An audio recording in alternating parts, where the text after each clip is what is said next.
Bonjour à tous, soyez les bienvenus sur le plateau de C'est le Sud. Alors c'est le grand jour pour l'astronaute français Thomas Pesquet qui va rejoindre d'ici quelques heures la Station spatiale internationale. Et pour nous parler de cet événement, eh bien Marie-Ange Changuy est avec nous. Bonjour Marie-Ange. Bonjour Alexandra.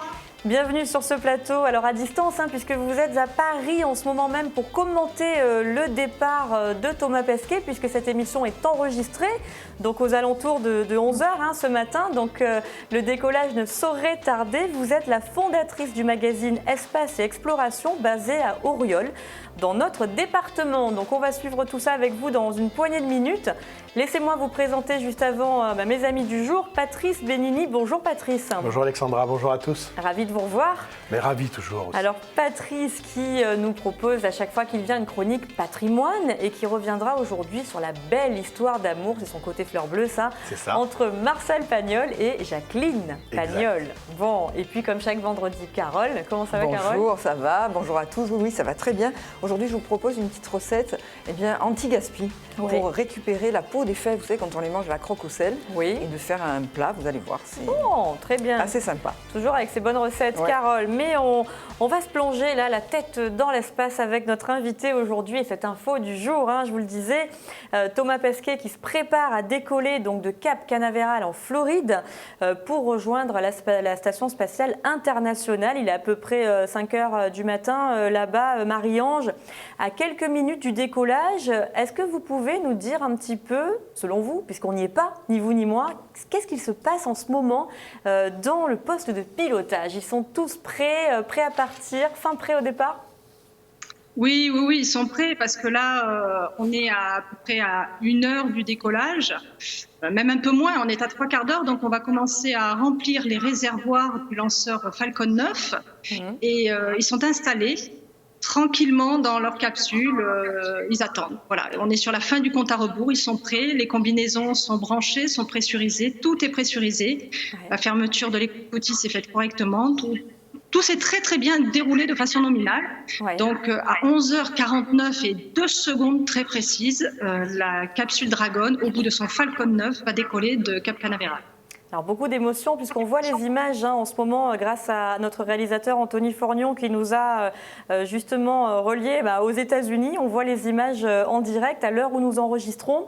Est-ce que vous pouvez, Marie-Ange, déjà nous rappeler tout simplement quel est le rôle de la Station spatiale internationale pour laquelle s'envole Thomas Pesquet et les autres astronautes ce matin? Oui, c'est un laboratoire géant, pour être très clair. C'est un laboratoire et aussi un centre d'entraînement. C'est-à-dire qu'à l'intérieur de la Station spatiale internationale, qui est faite de plusieurs modules américains, russes, japonais, européens et le bras canadien, vous avez en fait des tas de lieux où on peut faire des expériences scientifiques, que ce soit de la physiologie, de la chimie, de la physique fondamentale, mais aussi de l'agriculture, on fait pousser des plantes. Et puis c'est un centre d'entraînement dans lequel on fait tout simplement, on permet aux astronautes de s'entraîner à vivre 6 mois en apesanteur, en confinement. Vous imaginez, pendant la Covid, on a le confinement, c'est un peu pas question de sortir, ils n'ont aucune autorisation de sortie à part pour les sorties extravéhiculaires. Donc, ils s'entraînent à rester 6 mois enfermés dans ces boîtes de conserve. Oui, c'est pas évident. Enfin, ça nous semble tellement à nous, Carole. Vous verriez enfermé 6 mois dans la Station spatiale internationale? Non, a priori non, mais bon. Quoi qu'ils ont de bons petits plats. J'ai lu, Marie-Ange, que Thomas Pesquet avait de bons petits plats préparés par de grands chefs français. Oui, tout à fait. Il y a le chef du CAS qui fait des petits plats depuis quelques années et il y a aussi la société bretonne ENAF qui fait des plats, des recettes françaises. D'ailleurs, ces recettes, tous ces plats qu'emmène Thomas Pesquet avec lui dans l'ISS sont extrêmement appréciés par ses collègues de station. La gastronomie française, ça, même dans l'espace, On ne contredira pas que c'est l'une des meilleures au monde. Alors, premier Européen à voyager dans un vaisseau américain, Thomas Pesquet, donc la fusée Crew Dragon 2 de SpaceX, vaisseau américain doté d'une technologie de pointe. Hein. Ça va le changer du vaisseau russe de la dernière fois. Ah, complètement. Déjà, bon, le vaisseau russe, nous, on a l'habitude de l'appeler la Dedoche du spatial, parce que c'est vrai que il est éprouvé, il a presque 60 ans, il est vraiment, mais c'est tout petit, c'est à l'ancienne, avec les boutons, les interrupteurs, etc. La capsule Crew Dragon, on est passé carrément dans la SF, c'est-à-dire que c'est très épuré, ce sont des écrans tactiles, ils ont tous une tablette à la main pour la checklist, au lieu d'avoir le gros paquet de papier qu'ils font défiler comme un livre. Donc, totalement différent. On a vraiment fait un bond en avant dans la science et dans l'histoire. On a complètement changé. Même les combinaisons ont été designées par quelqu'un qui travaille pour Hollywood, qui a fait les tenues de Batman. Incroyable, ça tient. Ah oui, merci pour cette info qu'on ignorait, Marie-Ange. Alors, une grande préparation, bien évidemment, pour maîtriser ce nouveau vaisseau, hein, pour Thomas Pesquet et les autres astronautes qui l'accompagnent. Oui, ce sont des semaines, des mois d'entraînement et d'entraînement ensemble. Ce qui est important, c'est qu'ils sont 4, c'est une excellente cohésion de l'équipe. Ils doivent savoir travailler ensemble, ils doivent savoir tout faire ensemble et à la limite que ça soit presque instinctif, c'est-à-dire que presque en télépathie, savoir que s'il se passe telle chose ou telle procédure, ils doivent automatiquement prendre leur place sans même réfléchir. Donc ce sont des mois d'entraînement tous les 4 ensemble, ils se connaissent très très bien, ils sont très complices, on les a vus beaucoup rire ensemble, s'amuser, faire des blagues et c'est vraiment une belle équipe. Alors, vous parliez justement de la place de chacun au sein du vaisseau et de la mission. J'imagine que chacun des astronautes a une mission bien définie avant le départ, mission scientifique. Patrice, vous aviez une petite question peut-être? Vous avez entendu une info? Oui, alors je ne sais pas si c'est vrai, vous allez nous le dire. Est-ce que Thomas est parti avec dans sa poche quelques graines de plantation pour voir si ça pouvait pousser là-haut? Est-ce que c'est vrai ça? Ou c'est une rumeur? Alors, il ne peut pas les avoir dans sa poche. Enfin, dans sa poche. C'est une image. Dans son petit sac. Non, on peut les avoir dans son bagage. Attention que son bagage est très, très petit. Mais en revanche, régulièrement, ils sont alimentés grâce au cargo qui arrive jusqu'à la station avec tout un tas d'effets personnels ou scientifiques complémentaires. Et il est possible que dans les bagages, il y ait quelques graines supplémentaires. Donc voilà, peut-être que voir comment la végétation pousse en lévitation dans l'espace, ça peut être l'une de ces missions. Dites-moi Marie-Ange, pardon. Ils font pousser de la salade là-haut. Ils ont mangé leur propre salade. Ça, c'est déjà formidable. Alors, il y a une série sur une grande plateforme américaine qui a beaucoup de succès en ce moment, justement, avec un départ sur Mars. On a l'impression que le monde de l'espace, justement, devient plus familier pour le commun des mortels en ce moment. Vous confirmez ? C'est surtout qu'aujourd'hui, par rapport à autrefois, il y a une communication qui est beaucoup plus grande vis-à-vis du public. Alors, on a eu cette période Apollo où on communiquait beaucoup, un peu au début de la navette, et après, ça s'est un petit peu éteint. Aujourd'hui, l'espace revient beaucoup, d'abord parce que, au lieu d'avoir 2 nations seulement intéressées par le spatial, c'est-à-dire la Russie, les États-Unis, la guerre froide entre eux et un petit peu l'Europe, on a aussi la Chine, on a aussi l'Inde, on a aussi les Émirats arabes unis, on a beaucoup de nations qui s'y intéressent. Et du coup, ça fait une sorte d'émulation où tout le monde va être le premier à réaliser ou faire telle chose. Et puis, on a aussi une grande coopération internationale. Et puis, il faut dire que Thomas Pesquet, lors de son dernier vol dans l'espace, a été un formidable ambassadeur de tout ce qu'il a vécu, puisqu'il a énormément communiqué sur les réseaux sociaux, justement faisant partager son expérience au plus grand nombre et aux novices que nous sommes. Oui, tout à fait, vous avez raison Alexandra. Il a, par exemple, lors de sa précédente mission, il a eu, je crois que c'est, si je ne me trompe pas, 31 contacts avec des écoles, des contacts en direct avec des écoles élémentaires, collèges, pour répondre à leurs questions. Là, je ne sais pas combien il y en a qui sont sélectionnés, mais il y en a qui sont sélectionnés en Europe, grâce au réseau de radioamateurs ARIS, qui va leur permettre de contacter Thomas Pesquet et de discuter avec lui. Ouais, c'est formidable. Alors on l'a dit, hein, l'émission est enregistrée, donc le décollage ne saurait tarder. Une mission qui va durer 6 mois, Marie-Ange. Et combien de temps va durer ce vol pour rejoindre la Station spatiale internationale? 23 heures. Il en a pour 23 heures. Vous trouvez Au bout de pas très longtemps, ils peuvent enlever leur combinaison on va dire de voyage, hein, leur combinaison blanche, se mettre en tenue plus confortable, profiter de la capsule, et ensuite ils auront un moment pour manger, un moment pour dormir, avant d'arriver demain à la Station spatiale internationale et de s'amarrer à la station. Oui, Fabrice nous disait c'est peu. Finalement, c'est un petit peu le temps de vol pour rejoindre Tahiti, non, il me semble. Oui, voilà, c'est vrai, oui, c'est peu. C'est pas énorme, 23 heures 400 pour aller si km loin. De la Terre, donc 400, oui, c'est ça. Combien de kilomètres? Oui, 400, 450. Voilà. Ah oui.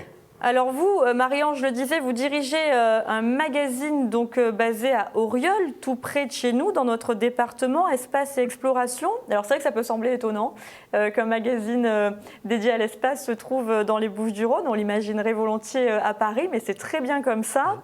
Vous avez beaucoup d'abonnés de par le monde? Oui. Ben, j'ai la chance d'avoir aujourd'hui des abonnés qui vont du Chili à la Chine, en passant par 18 pays différents, et des lecteurs aussi au niveau digital, puisqu'on existe en format papier, on existe en format digital, on existe au numéro, par abonnement, on a un peu toutes les possibilités, et y compris en kiosque, enfin dans un certain nombre de kiosques en France. Et donc on a des abonnés d'un peu de partout, et c'est très amusant, parce que j'ai même des agences spatiales, comme l'Agence spatiale canadienne, ou des astronautes qui sont abonnés au magazine. Formidable. Alors l'actualité spatiale en ce moment est assez chargée, hein, mis à part ce décollage qui a lieu ce matin. Qu'avez-vous souligné d'autre dans votre magazine? Alors, on avait souligné l'arrivée du rover Perseverance sur Mars au mois de février, mais là, depuis le début de la semaine, c'est son petit passager qui n'était pas clandestin, qui était Ingenuity, le petit drone hélicoptère qui était sous son ventre, qui nous a fait un premier vol lundi dernier et qui a fait un deuxième vol hier. Le premier vol était stationnaire lundi, c'était un test. Et hier, il a fait un vol où il est monté plus haut, où il s'est déplacé. Et normalement, il a pris aussi des photos couleurs qu'on n'a pas encore reçues. Mais il y a une actualité martienne très, très grande, parce qu'en plus, la Chine va poser son rover normalement courant mai. On a la station spatiale chinoise qui commence à être construite fin avril. Le premier module décolle fin avril. Donc c'est énorme en matière spatiale. Cette année 2021 va être extraordinaire. Merci beaucoup Marie-Ange Tanguy, c'était passionnant. Je vous laisse suivre le décollage de Thomas Pesquet et regagner les studios de BFM TV à Paris. Hein. Vous vous trouvez en ce moment même pour commenter tout cela. Merci en tout cas d'avoir partagé ce moment avec nous. C'était passionnant. À bientôt j'espère. Merci Alexandra. Au revoir à tous. Merci, au revoir Marie-Ange. Passionnant Patrice. Hein. Ah oui, c'est vrai que c'est proche et lointain à la fois quand même. Exactement. Parce que c'est vrai que tellement de progrès qui ont été faits depuis. Tout à fait. Alors justement, là, on parle du présent, du futur même, puisque le but de Thomas Pesquet, ça serait de rejoindre prochainement la Lune et pourquoi pas Mars, qui est le rêve ultime de tous les astronautes. Ouais. Mais nous, on va faire un bond dans le temps avec vous, avec cette chronique dédiée au patrimoine. Et l'un des enfants chéris du pays, célèbre auteur, cinéaste, Marcel Pagnol, on va revenir sur sa belle histoire d'amour avec Jacqueline, actrice de son état. Oui, exactement. Et surtout parce que ce mois-ci, c'était l'anniversaire de la disparition de Marcel Pagnol. Alors j'ai voulu traiter ça un petit peu autrement, différemment, à travers sa muse, son épouse. Alors justement, une petite question, j'aime bien toujours commencer par une petite question. Faites votre quiz. Petite devinette, ouais. Quel est le point commun entre Jackie Kennedy et Jacqueline Pagnol? Le prénom. Le prénom, oui, mais ça, mis à part le prénom. Alors, je sais que Jackie Kennedy avait des racines françaises. Oui. Donc, est-ce qu'elles étaient peut-être, je ne sais pas, cousines, éloignées? Alors, il faudrait peut-être demander effectivement à Nicolas Pagnol, le petit-fils qui nous regarde certainement ce soir d'ailleurs, il faudrait peut-être lui demander s'il y a un lien de parenté parce qu'elles avaient le même nom de jeune fille, Jacqueline Bouvier. Oui, Bouvier, bien sûr, d'accord. Ouais. Ah, c'est étonnant. Alors, il est fort possible qu'elles aient un lien de parenté. On saura ça ultérieurement, mais c'est fort possible. Alors, Jacqueline Pagnol, donc, en l'occurrence, on va lui donner ce patronyme, est née en 1920 à Malakoff, dans la région parisienne. Elle était originaire du Gard, donc pas très loin de notre région, du côté de Ribotte-les-Tavernes. Et elle a commencé une carrière au théâtre, surtout en prenant des cours. Et dès 1942, elle était sur les écrans de cinéma. Elle n'a pas fait une grande carrière, puisqu'en tout et pour tout, elle a tourné une douzaine de films, dont 6 sous la direction de son époux. Elle a fait ses débuts dans un film qui s'appelait La Maison des seules jeunes filles, qui a peut-être pas laissé quelque chose de mémorable, mais elle a joué également aux côtés de Charles Trenet dans Adieu Léonard. Voilà, c'était aussi en 1943 dans ces eaux-là. Voilà. Elle a rencontré une première fois Marcel Pagnol, comme quoi quand c'est l'heure, mais quand c'est pas l'heure, c'est pas l'heure. Ouais. Elle a rencontré Marcel Pagnol une première fois en 1938. Elle était toute jeune. Il faut quand même savoir que Marcel et Jacqueline avaient 25 ans d'écart, mais ça n'a pas empêché une belle histoire d'amour de démarrer, mais bien plus tard, en 1944. En fait, ils se sont retrouvés bien plus tard sur les tournages du film Naïs, d'après une œuvre d'Émile Zola. Ouais. Voilà, et c'était donc, ça a été le coup de foudre vraiment pour eux dès 1944. Ils l'épousent donc en 1945, c'est-à-dire dans la foulée, juste après la fin du tournage de Naïs. Et puis, il lui a offert plusieurs rôles au cinéma, donc ça a été véritablement sa muse. Il n'a pas beaucoup épousé de femmes, Marcel Pagnol, dans sa vie. Il a déjà été marié une première fois, mais celle-ci, bon, c'est celle qui a été le plus longtemps son épouse, et ça a été la dernière, ça a été la seconde. Et il lui a offert également un des plus beaux rôles aussi. On va voir un extrait. La première Manon des Sources, c'est elle. Et oui, et non pas Emmanuel Béard. Ah oui, bien avant, 1952. Aussi, le film de son empreinte. On regarde ? On regarde. Allez, avec plaisir. Et ta mère, Paul, qu'est-ce que tu en ferais ? Tandis que chez moi, chez toi, chez nous, elle vivrait au milieu des fleurs et elle serait sûrement vite guérie. Les fleurs, c'est très bon pour les fous. Reniflez les vôtres, ça vous fera peut-être du bien. Oh, pourquoi tu dis encore des bêtises ? Tu crois quand même pas que je suis fou ? Il n'y a qu'une chose qui me tracasse. C'est que j'ai une envie de t'embrasser. Oui, tout le temps j'ai envie, tout le temps. Prenez garde ! Il y a encore du sang sur le bâton.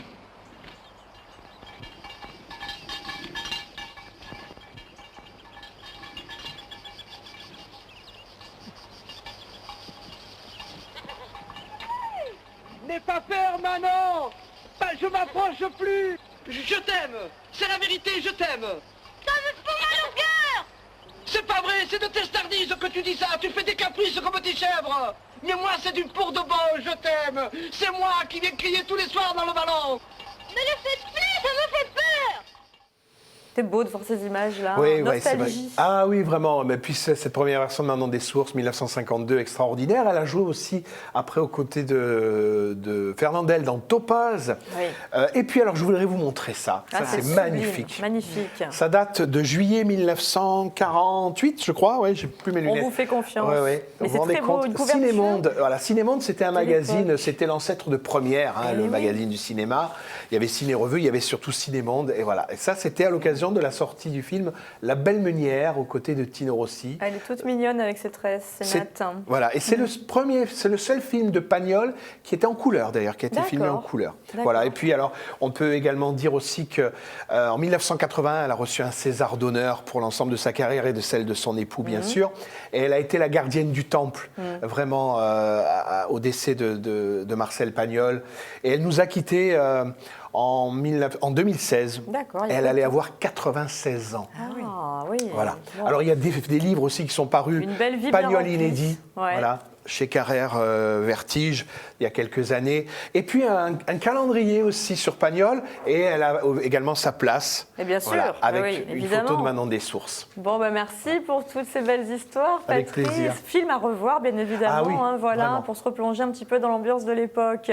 Allez, on termine comme chaque vendredi avec la recette de Carole, toujours très bonne recette de Carole. Je tiens à dire que j'ai testé celle de la semaine dernière. Alors là, oui, c'est vrai, c'était vraiment. Super. C'était épatant, parce que j'avais présenté le ragoût d'artichaut et j'ai reçu la photo vers 21h. Le soir même.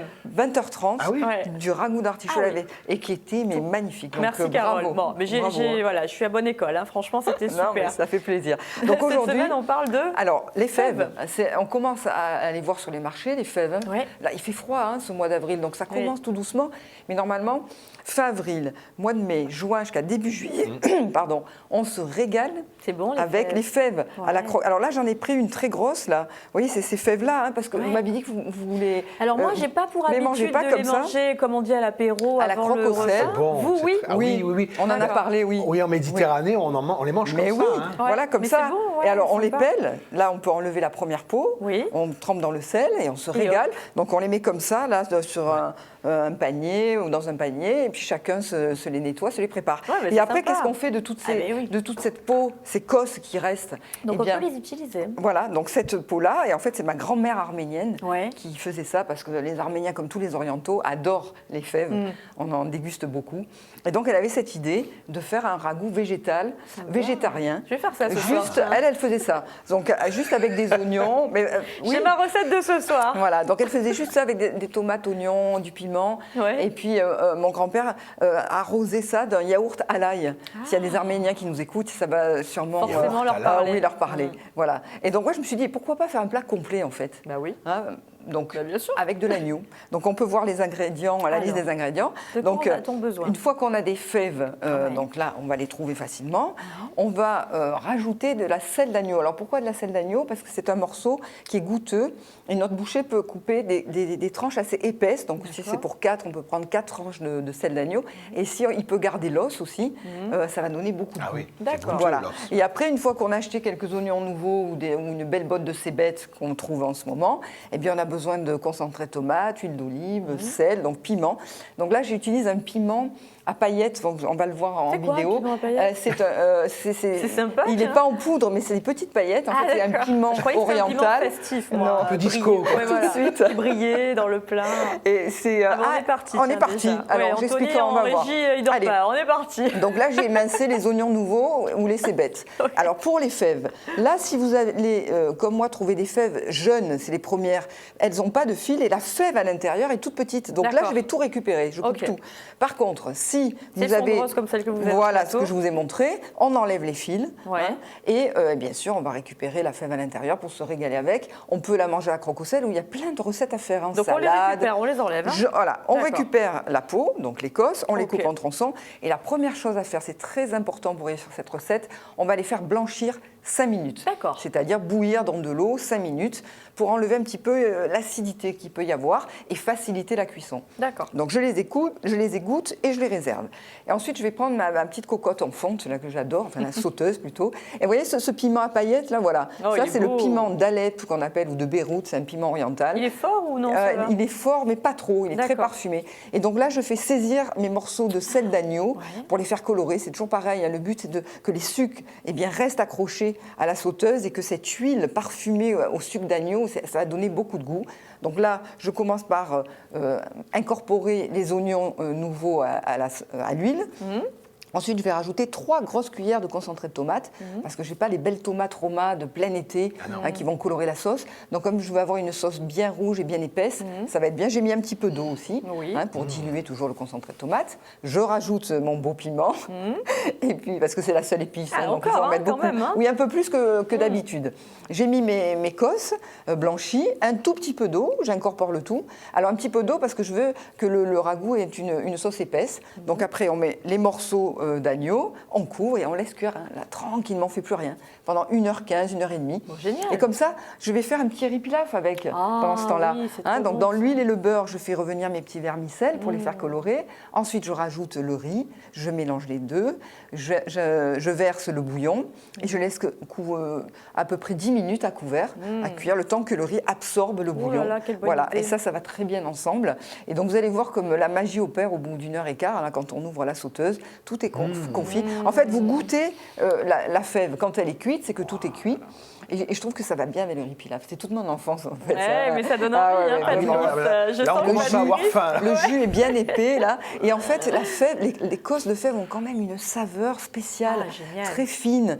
C'est tout le printemps dans cette assiette en fait. Mais ça donne Voilà, au lieu de tout mettre à la envie. poubelle. Ouais, Pourquoi bah, pas bravo. Ça va être un plat Hein très très fin hein, avec Oui, toutes ces épices. mais vraiment, c'est meilleur que le haricot vert, Après, je hein, trouve. toujours pareil, on adapte. Si on n'aime pas manger trop épicé, on met pas les épices. Nice, Oui, voilà, on fait comme on veut. On peut mais, mettre du piment d'Espelette, par exemple. Par exemple, mais oui, c'est plus voilà, ou léger. du poivre du moulin. Mais Ouais. voilà, ma grand-mère utilisait ce piment. On le trouve Ouais. dans les épiceries orientales très facilement. Donc, vous piment appelez ça d'Alep ou piment piment d'Alep. de Beyrouth, ça dépend. D'accord. Eh ben, on remercie Mémé alors. Hein. Ouais, Ah c'est vrai. ben oui, avec ces recettes Oui, oui. formidables. Oui, Merci oui. Carole, c'était Merci super. beaucoup. On vous retrouve comme d'habitude Oui. demain. Demain dans la Provence avec justement la recette Des des fèves. cosses, des Ouais. cosses de fèves.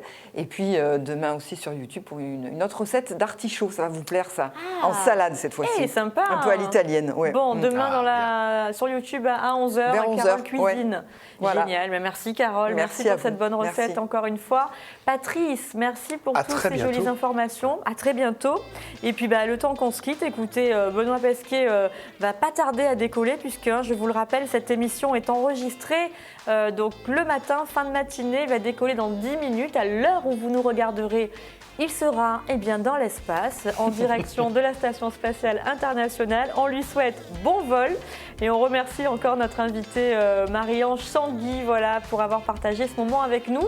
Excellent week-end, on se retrouve dès lundi pour une nouvelle émission de C'est le Sud. On vous embrasse, salut.